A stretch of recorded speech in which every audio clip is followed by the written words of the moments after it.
की इस कार्यशाला में जल संसाधन विभाग के सचिव संजीव हंस जी, जो हमारे हेडक्वार्टर के इंजीनियरिंग चीफ हैं रविंद्र शंकर जी, जो इरिगेशन के इंजीनियरिंग चीफ हैं अशोक कुमार चौधरी जी, जो हमारे फ्लड के इंजीनियरिंग चीफ हैं Rajesh Kumar ji, chief Indian monitoring NK Jha ji, जो हमारे टेक्निकल एडवाइजर हैं अंजनी बाबू, जो हमारे सचिदानंद तिवारी जी, देवेंद्र झा जी, जो जीएफसीसी के रिटायर्ड लोग जो फील्ड में चेयरमैन होकर के काम कर रहे हैं, मोहन नारायण चौधरी जी, शीतल चंद्र झा जी, महेश प्रसाद ठाकुर जी और अब्दुल हमीद साहब, हमारे जो चीफ इंजीनियर हैं प्रकाश दास जी, जो गोपालगंज के हैं, शैलेंद्र कुमार जी पटना के हैं, राजेंद्र प्रसाद मेहता जी कटिहार, शांति रंजन शर्मा जी मुजफ्फरपुर, अनिल कुमार जी भागलपुर, जो हमारे सीडीओ हैं बहादुरी साहब, जो इस कार्यक्रम की संचालन कर रही हैं आरती सिन्हा जी, और आप सारे लोग जो इस कार्यक्रम में आए हैं, मैं स्वागत करता हूं। और अभी संजीव हंस जी ने भी और रविंद्र शंकर ने जी भी कुछ बातों को रखा, और ये इंटरेक्शन तो बिल्कुल होते रहना चाहिए, ये कम्युनिकेशन होने से। और दो तीन बहुत इंपॉर्टेंट बात उन्होंने कहा कि अभी टाइम आ गया है कि आउट ऑफ बॉक्स सोचने का। एक जो फिक्स पैटर्न पे हम लोग चीजों को रखते हैं, कहीं ना कहीं ये परसेप्शन भी जाता है कि क्यों फ्लड में एंटी इरोजन हर एक साल होता है। कितनी बार मुख्यमंत्री ने ही मुझसे पूछा कि जरा देखिए कि इस्माइलपुर बंद टोली में मैं जब से मुख्यमंत्री बना हूं तब से वहां फ्लड फाइटिंग का काम हो रहा है, कोई साल ऐसा नहीं होता है जो वहां पर काम नहीं कराना पड़ता है। तो इसका क्या रास्ता और निकल सकता है? अगर टोटल उसका एस्टिमेट करें पिछले 10-15 साल का, मुझे जरूर लगता है कि 40-50 करोड़ रुपया वो इस्माइलपुर बिंद टोली में, एक एग्जाम्पल की बात कर रहा हूं, तो क्या मैकेनिज्म हो सकता है? ठीक बोल रहे थे, जब स्टील सीट पाइप जब कमला में टूटा, मैं तो नया मंत्री बना था, जो चीफ सेक्रेटरी हैं अभी वही थे उस समय अरुण बाबू। मैं गया 3-4 दिन के बाद ही कमला में, और जब गया तो मैंने कहा मेरा घर है इधर, इस बार तो बचा कर रखेंगे कमला, तो मुझे बड़ा एम्बेरसमेंट होगा। तो सब लोगों ने कहा कि नहीं, बिल्कुल कमला में कुछ नहीं होगा, और पूरा का पूरा कमला टूट गया उस वक्त। तो उसके बाद हम लोगों ने रुड़की के जो आए और पूरा उन्होंने जो रिपोर्ट दिया, उसमें था कि नहीं, जहां हैबिटेशन है, जहां गांव है, जहां लोग रहते हैं, वहां निश्चित रूप से कोई नया टेक्नोलॉजी आना चाहिए। और उसमें उन्होंने रिकमेंड किया जो स्टील सीट पाइप का। और अभी तक तो टेक्निकली तो आप लोग बेहतर जानेंगे, और उसको लेकर रिजर्वेशन भी था कि ये लगे कि नहीं लगे।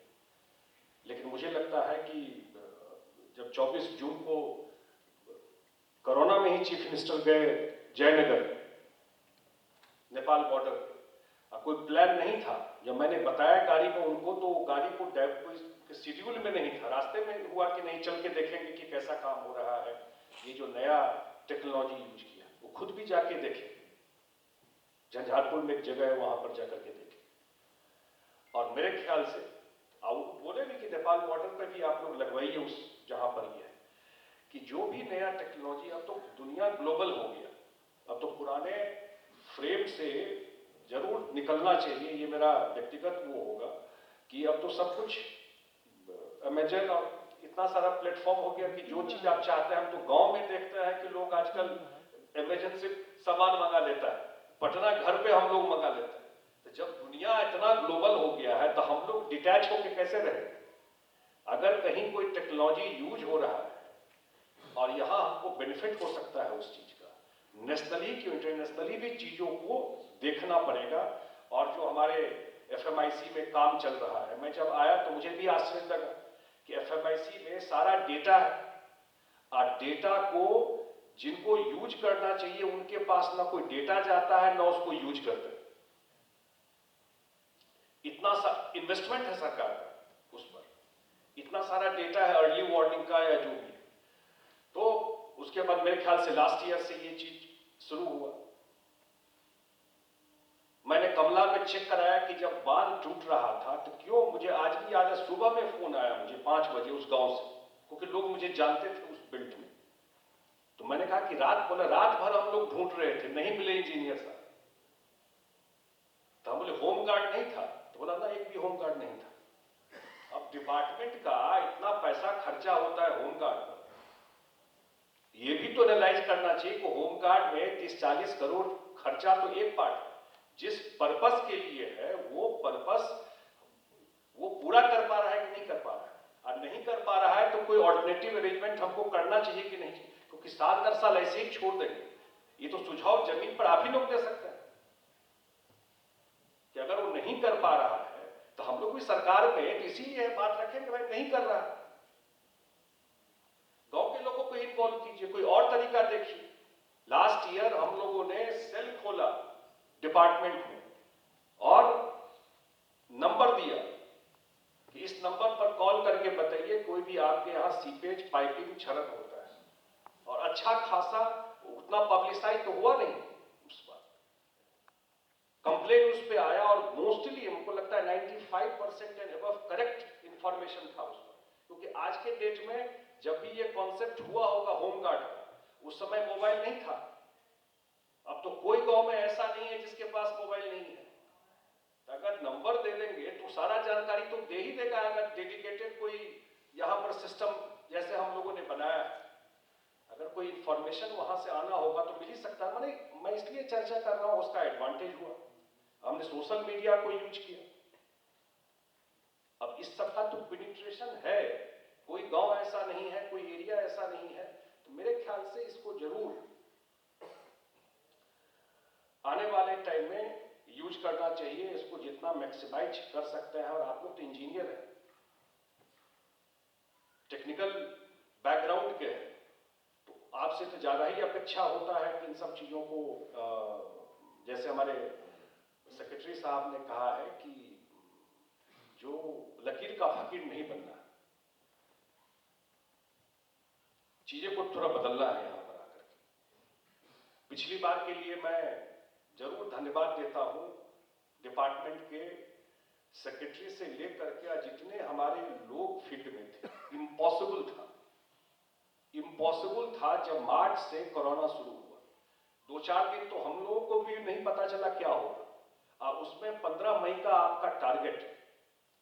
मैंने हाउस के फ्लोर पे धन्यवाद दिया है सारे इंजीनियर्स को। अभी जब अपना बजट था असेंबली में भी और काउंसिल में, दोनों जगह मैंने धन्यवाद दिया जो हमारे ऑफिसर्स थे और जितने हमारे इंजीनियर्स फील्ड में काम कर रहे थे उस विकट परिस्थिति में, जब कोई घर से निकलता नहीं था, किसी को पता नहीं था कि कोरोना में क्या हो, उस सिचुएशन में जो हमारे इंजीनियर्स, हमारे ठेकेदार, हमारे मजदूर, वो बैठ करके जिस तरीके से जा करके, और जब प्रधानमंत्री जी का रिव्यू हो रहा था, मुझे जहां तक ध्यान आता है, और जब यूपी का रिव्यू आया तो जितना भी उनका एंटी एजेंट का काम था, मुझे लगता है कि जो भी लिस्ट होगा उसमें 40-50 कुछ नंबर वहां से बोला गया कि काम हुआ है। और जब बिहार से बोला गया तो ऑलमोस्ट 95-97%, 288 में कुछ एग्जैक्ट फिगर नहीं आ रहा, 388, तो हम लोगों ने ऑलमोस्ट सारा काम कंप्लीट कर लिया, वो बताया। आप सब फील्ड में सारे इंजीनियर से आप लोगों को तो खुद आइडिया है कि लगभग हम लोगों ने 30 मई तक अपना सारा काम एंटी रीजन का कर लिया था उस कोरोना में भी। और उसमें जिस तरीके से यहाँ सेल बना करके पूरा दुनिया लॉकडाउन था, सारा फैक्ट्री लॉकडाउन था, कोई मजदूर नहीं था, कोई मटेरियल नहीं, कोई ट्रक का मूवमेंट नहीं, उसमें यहां से बैठ करके अगर इतना माइन्यूटली मॉनिटरिंग नहीं किया जाता तो कोरोना से कितना डेथ होता मुझे नहीं पता, बहुत कम ही हुआ है, तो फिगर भी आ रहा है। लेकिन बाढ़ से अच्छा खासा उस कोरोना काल में जो जो जल संसाधन विभाग के इंजीनियर ने काम किया है फ्लड फाइटिंग को लेकर के, वो रिमार्केबल है। उसकी उतनी बात आई नहीं, रिमार्केबल है। बहुत असंभव बात था उस समय। आज तो मान लीजिए मास्क नहीं लगाना, या अब थोड़ा लोगों के अंदर डर कम हुआ। उस समय बहुत ही मुश्किल टाइम था जिस उस समय में काम किया है गया है। और कल ही हमारी बात हुई संजीव हंस जी से, इसीलिए हम लोगों ने तय किया है कि भाई जो इंजीनियर है, यहाँ भी उनके परिवार के लोग हैं जो फील्ड में है, तो उनका डेटाबेस बना करके उनका भी वैक्सीनेशन इमीडिएटली, क्योंकि उसका एक पीरियड है, पहला लगाएंगे तो अगला लगेगा 28 दिन के बाद, और 28 दिन के बाद जो लगेगा उसके बाद 15 दिन और आपको प्रोटेक्शन में रहना है। तो पूरा पीरियड लगभग 1.5 महीना का है।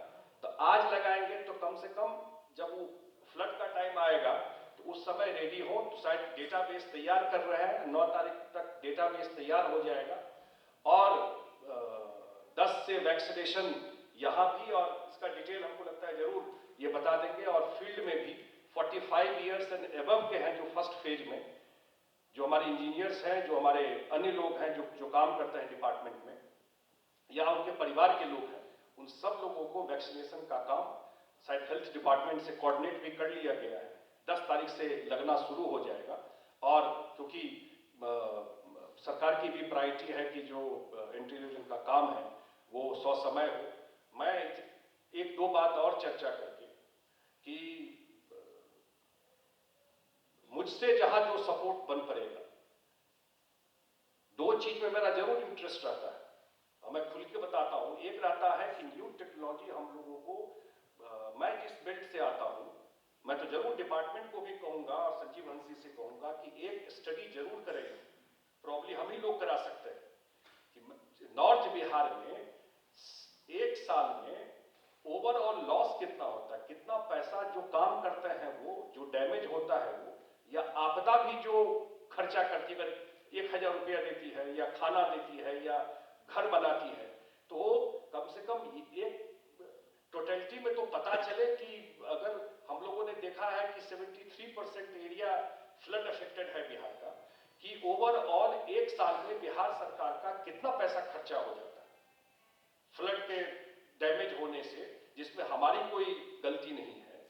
जो पूरा का पूरा नेपाल से जितना उद्गम है नदी का होता है। और पीछे भी मैं मिला था जो एक्सटर्नल अफेयर्स मिनिस्टर हैं जयशंकर जी, सितंबर में जाके मेरे ख्याल से, और उनसे आग्रह किया, लेकिन तो डीपीआर भी नहीं बन रहा है वहां पर, जो हाई डैम बनना है नेपाल में, नुनथर और चीसा पानी और जहां पर भी बना करके दिया हुआ है। तो वो मैं सिर्फ समझने के लिए, अगर नेपाल में हाई डैम नहीं बनेगा तो क्या इस फ्लड के इंपैक्ट को हम लोग मिनिमाइज नहीं कर सकते? क्या कोई टेक्नोलॉजी नहीं है जो इतना जो समस्या होता है उसको मिनिमाइज किया जा सके? क्या कोई और तरीका नहीं है? जो इजराइल तो कहां से कहां डेजर्ट को पूरा कन्वर्ट कर दिया वाटर में, इससे बड़ा तो एग्जाम्पल नहीं है। और वो तो देखता है कि अनएंडिंग है, कब 92-93 से हो रहा है, और आज तक उसका डीपीआर न, पर भविष्य में बहुत होपफुल है कि डीपीआर बन जाएगा, काम शुरू हो जाएगा।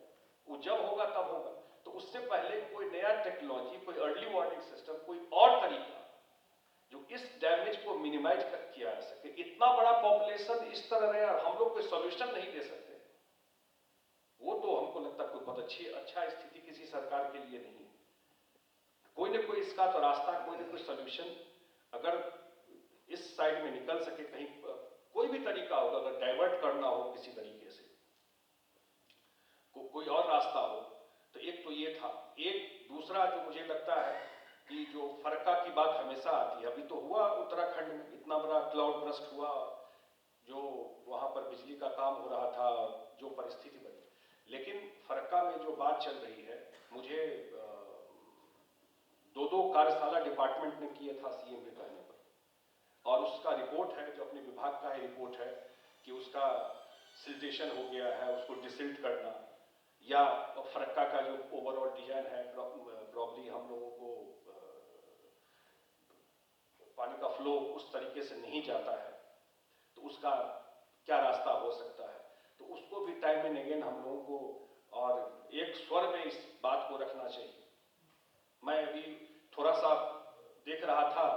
कि 96 में गुजराल साहब थे प्रधानमंत्री। गुजराल साहब जब प्रधानमंत्री थे तो गुजराल डॉक्ट्रिन आया है, कभी गूगल करके देखिएगा उसको। गुजराल डॉक्ट्रिन था कि अपने नेबर को कैसे खुश किया जाए, भले ही अपना डैमेज हो जाए। तो वो पूरा जो गुजराल डॉक्ट्रिन में बांग्लादेश से संधि हुई, और उसमें हम लोगों ने कमिट कर दिया कि 1500 क्यूबिक्स पानी हम लोग जब मॉनसून सीजन नहीं होगा उसमें देंगे। और अभी जो मैं देख रहा था कि 300-400 क्यूबिक्स पानी आता है बक्सर से जब गंगा में निकलता है, और रेस्ट जितना पानी है हम लोग जो बिहार का अपना अंदर का पानी है वो जो कमिटमेंट भारत सरकार में गुजराल जी के टाइम में हुई, वो कमिटमेंट को बिहार को अपने अंदर के पानी से पूरा करना पड़ रहा है। तो कहीं न कहीं जो ये सब कुछ इंपॉर्टेंट चीजें हैं, मुझे लगता है इसको जरूर फ्लैग करके आने वाले टाइम में केंद्र में सरकार है, निश्चित रूप से मुख्यमंत्री बड़ा कंसर्न रहता है जल संसाधन विभाग को लेकर। अभी आप लोग देखे होंगे अखबार में एक गंगा फ्लड कंट्रोल के चेयरमैन, वो अखबार में बयान दे दिए। माने एक अफसर अगर तय करे, डिपार्टमेंट को कुछ पता नहीं था। मैंने बात किया गजेंद्र सिंह शेखावत जी से, मैं दिल्ली में था उस दिन, मैं बिहार का अखबार नहीं देखा था, सीएम का ही फोन आ गया कि ऐसे ऐसे अखबार में निकला है, ऐसा कुछ हम लोग को तो कोई आइडिया नहीं था। तो मैंने मैसेज किया तो शेखावत जी को, मोबाइल पे बात किया, तो बोले नहीं ऐसा तो कोई प्रस्ताव है ही नहीं, ना हम लोग का विचार है। और चेयरमैन साहब बैठ के ये धंधा कर रहे थे, प्रस्ताव बना रहे थे जो कैसे शिफ्ट कर लेना चाहिए। अब बिहार में तो शराबबंदी है, उसका एक प्रभाव तो रहता ही है, उसका क्या करिएगा। लेकिन ये एक आदमी अगर उसका माइंडसेट गड़बड़ हो तो क्या डैमेज कर सकता है। अभी मैं देख रहा था जो बिहार के इंटरेस्ट के खिलाफ कितना काम करते हैं। जरूर कि हम लोग तो लिखा भी है कि भाई ऐसे लोग को मत भेजिए यहां, जो आ करके वन पॉइंट एजेंडा यही रहता है कि जिस स्टेट में गए हैं उसी के इंटरेस्ट के खिलाफ काम करें। अभी मैं देखा, वैसे में डिटेल देख रहा था कि वो कोसी उच्च स्तरीय समिति के गठन पर ही प्रश्न चिन्ह लगाते हुए कोसी उच्च स्तरीय समिति की अनुशंसा के संबंध में काफी आरोप लगाया गया, जबकि उनके द्वारा कोसी उच्च स्तरीय समिति की अनुशंसा पर सहमति दी गई थी। गंगा बाढ़ नियंत्रण आयोग पटना के द्वारा बिहार सरकार की बाढ़ प्रबंधन कार्यक्रम के अंतर्गत काफी योजनाओं के इन्वेस्टमेंट क्लियरेंस में अनावश्यक विलंब किया जा रहा है। इन्वेस्टमेंट क्लियरेंस के प्रस्तावों के संबंध में गंगा बाढ़ नियंत्रण आयोग पटना द्वारा 3 बार अलग अलग प्रकार से ऑब्जर्वेशन किए गए। यह अनावश्यक विलंब का कारण बना, जबकि ऑब्जर्वेशन एक ही बार में दिया जाना चाहिए था। उक्त विलंब होने के फलस्वरूप भौतिक रूप से पूर्ण योजनाएं की वित्तीय वर्ष की समाप्ति के साथ ही बाढ़ प्रबंधन कार्यक्रम में शामिल होने से संबंधी अहर्ता समाप्त हो जाएगी, जिससे राज्य सरकार को केंद्रांश की राशि प्राप्ति नहीं हो।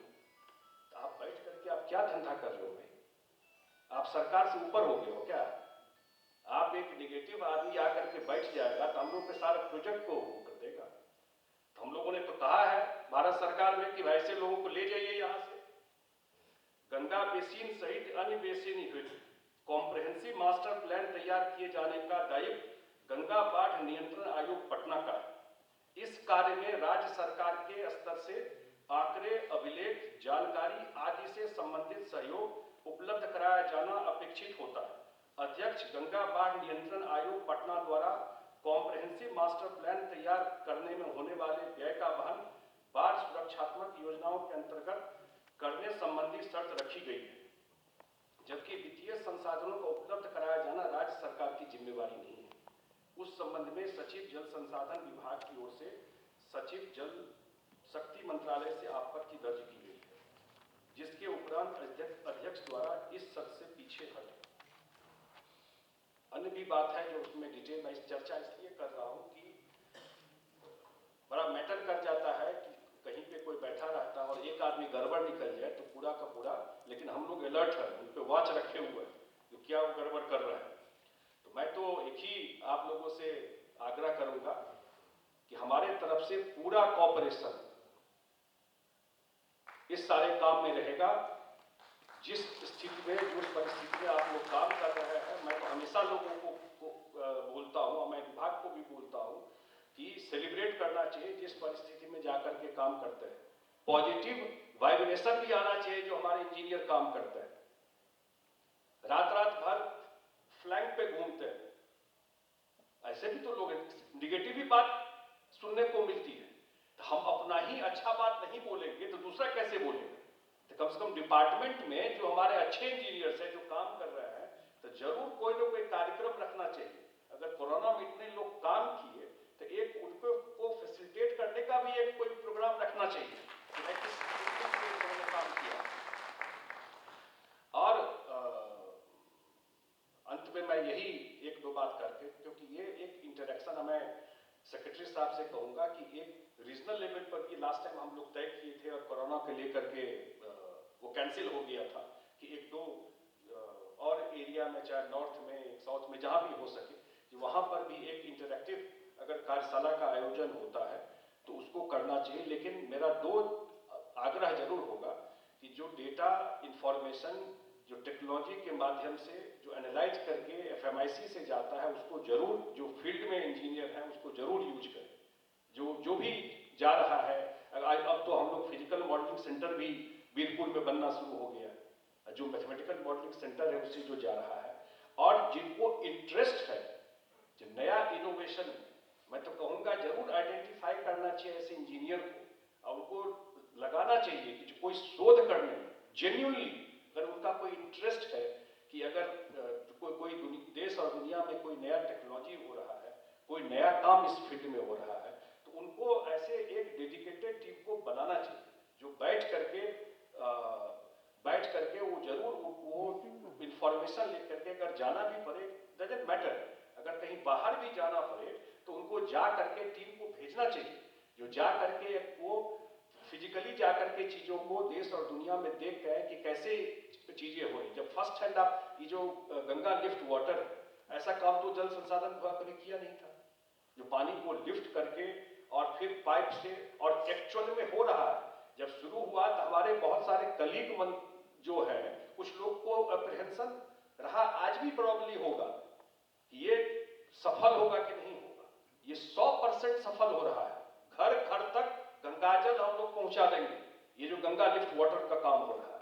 तो इसका इस टाइप का इनोवेटिव काम डिपार्टमेंट कर रहा है। इसका वाइड अभी जो सर्वे का काम करवा रहे हैं आप लोग, जो मुख्यमंत्री का निश्चय है हर एक, उसमें तो लार्जली जल संसाधन विभाग के इंजीनियर ही जा रहे हैं, और विभाग है, लेकिन हमको लगता है फील्ड में तो ज्यादा उन्हीं का एक्सेस है, ज्यादा वही फील्ड में जाकर के काम कर रहे हैं। तो एक तो निश्चित रूप से ऐसे जो अगर कोई इंजीनियर है, कोई यंग जो आए हैं इंजीनियर, उनको कोई इंटरेस्ट है इन सब चीजों में, नया टेक्नोलॉजी में, उनका एक जरूर टीम पटना में या कहीं भी एक डेडिकेटेड टीम बैठाना चाहिए और उनको जो इसी पर काम कर सके थोड़े लंबे टाइम तक, तो वो बेटर होगा, थोड़ा आइडिया भी आएगा तो उसको नया टेक्नोलॉजी, नया इनोवेशन को यूज करने का। और सेकेंड, जो सोशल मीडिया का सिस्टम है, खास करके मैं फ्लड के मामले में कहता हूँ, उसको जितना हम लोग स्ट्रेंथन कर सकें हेडक्वार्टर में, पिछली बार तो हम लोगों ने शुरू किया उस चीज को, लेकिन उसको अगर थोड़ा सा उसको और स्ट्रेंथन कर सकें, उसमें ज्यादा लोगों को कर सकें, 24 आवर तो रहता ही है, और बेटर उसको कर सकें, तो वो ज्यादा बेटर इनपुट देगा, आपको इंफॉर्मेशन देगा और लोकल फीडबैक मिलेगा, उससे आप बेटर, मुझे लगता है कि या अन्य जो मीडियम है सोशल मीडिया का, उसको जरूर प्रयोग करना चाहिए। और जो ये जो हम लोग चलाते हैं, तो जो हमारे अध्यक्ष हैं वो ज्यादा बेहतर बता सकते हैं, उनका अपना अनुभव ये होमगार्ड से कैसा रहता है, वो रहता है कि नहीं रहता है, कोई उसको फर्दर कंटिन्यू करने का कोई पर्पस सॉल्व होता है कि नहीं होता है, उस पर जरूर एक बार अवलोकन करना चाहिए कि इसको किस तरीके से, मान लीजिए सारा का सारा नहीं कर सकते हैं, लेकिन कुछ क्षेत्र में हम लोग नया तरीका से भी इस बार कोशिश करें, एक दो रीच में नया तरीका से करके देखने का, जो उसका एडवांटेज मिलता है और उसको फेजिंग करके धीरे धीरे नया चीज को उसमें यूज कर सके। मैं यही बात करके आप सबको जो बता रहे थे अभी हमारे राजेश जी की शायद 5 फेज में ये रखा हुआ है, और जरूर आज की कार्यशाला में ये एक इंटरेक्शन होने से जरूर इसमें जो आने वाले फ्लड के लिए तैयारी के लिए जो विमर्श होगा तो उसका फायदा मिलेगा। साथ में हमारे रविंद्र शंकर जी बता रहे थे कि एक कोई सेशन रखा है सोशल मीडिया के यूज का भी, ये तो अच्छा ये किया है, तो कम से कम माने क्लोज माइंड से नहीं, ओपन माइंड से चीजों को देखेंगे तो आने वाले टाइम में हम लोग जरूर इस बेटर रिजल्ट दे पाएंगे फ्लड के टाइम में। यही बात करके मैं अपनी बात समाप्त करता हूँ। बहुत बहुत धन्यवाद।